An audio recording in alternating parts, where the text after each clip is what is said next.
and you're slowly showing me why.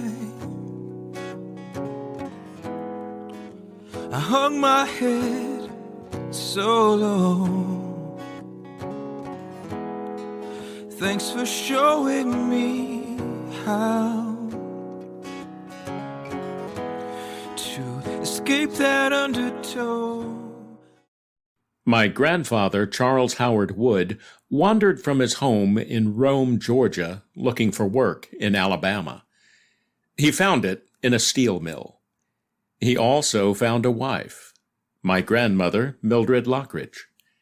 They married in 1922 when she was 16, and before long they had a family of 7 children. My sister was the first of their grandchildren.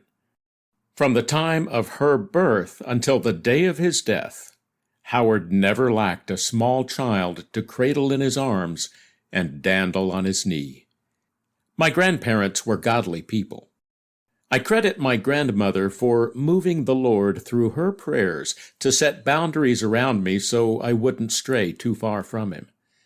My grandfather taught me by his firm but gentle hand how a man of God pursues righteousness.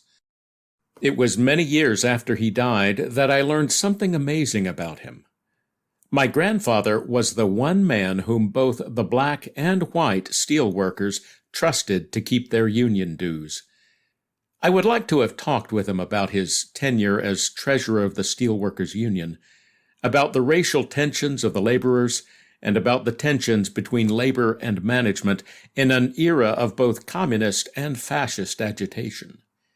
He must have been a man of tremendous courage and character to navigate such a perilous landscape.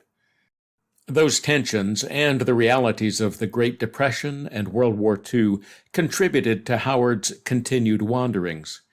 He led his family from Anniston to Holt, Alabama, then Pittsburgh, Pennsylvania, and Haines City, Florida, before returning to Alabama to retire in Irondale, a suburb of Birmingham.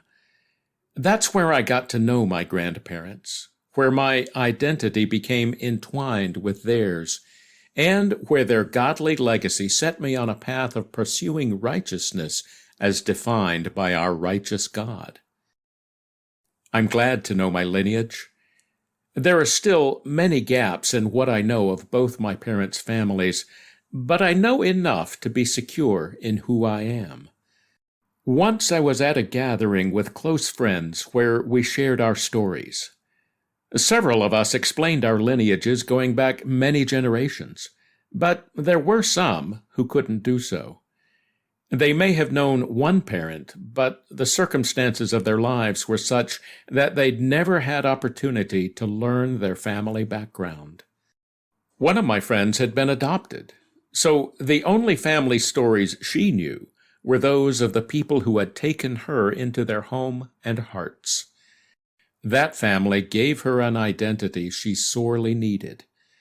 The alternative would have been rootlessness and continuous wandering in the sea of humanity. Perhaps not literally, but certainly in a spiritual and emotional sense. It seems to me that's the point behind God's command to the Hebrews about a ceremony they were to perform when they had settled the promised land of Israel. Now when you enter the land that Adonai your God is giving you as an inheritance, and you possess it and dwell in it, you're to take some of the first of all the produce of the soil, put it in a basket, and go to the place Adonai your God chooses to make his name dwell. You're to go to the priest in charge in those days and say to him, I declare today to Adonai your God that I have entered into the land Adonai swore to our fathers to give us. My father was a wandering Aramean, and he went down to Egypt and lived there as an outsider few in number. But there he became a great nation, mighty and numerous. The Egyptians treated us badly, afflicted us, and imposed hard labor on us. Then we cried out to Adonai, God of our fathers, and Adonai listened to our voice and saw our affliction, our toil, and our oppression. Then Adonai brought us out from Egypt with a mighty hand and an outstretched arm, with great terror and with signs and wonders. He brought us to this place and gave us this land, a land flowing with milk and honey. So now look, I've brought the first of the fruits of the soil that you have given me, Adonai. Then you are to set it down before Adonai your God and worship before Adonai your God. You will rejoice in all the good that Adonai your God has given to you and to your house, you, the Levite, and the stranger in your midst. This is a worshipful declaration of an identity imparted by the redeeming God who created a people for himself and invited the whole world to join the celebration of that reality. That's why he mentions the outsider in your midst, the strangers or foreigners who would be drawn to the redemptive phenomenon of Israel to see what it was, and perhaps find out how they might become part of it. Those inquiring strangers would learn that the Creator had done mighty things to redeem Israel to himself, and that he had taught them how to live in ways that would be honoring to themselves and glorious to his name and reputation. That's the purpose of the Torah, to show humanity how to live in a way that brings life and peace rather than conflict and death. That's how we might explain what Moses meant when he taught Israel about the blessings they would receive by obeying God's commandments and the curses that would come upon them if they disobeyed. We see how that worked out in biblical history, but we don't often make the connection of that history with our own time. What we miss is that the Torah's blessings and curses are expressions of universal principles God built into the fabric of creation. He wants us to be nice to one another, which is why he commands us to love our neighbors as ourselves. James the Apostle calls that commandment the royal law. Our King and Creator made that law and expects everyone in his kingdom to obey it. James makes the point that we should take our King seriously and do what he says. In other words, obedience to his laws is proof that we believe in him and have accepted not only the promises of his blessings, but the responsibilities he places on us. As James says, that's what Abraham did.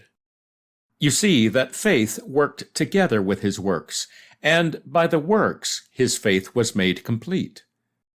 The scripture was fulfilled that says, "And Abraham believed God, and it was credited to him as righteousness. And he was called God's friend."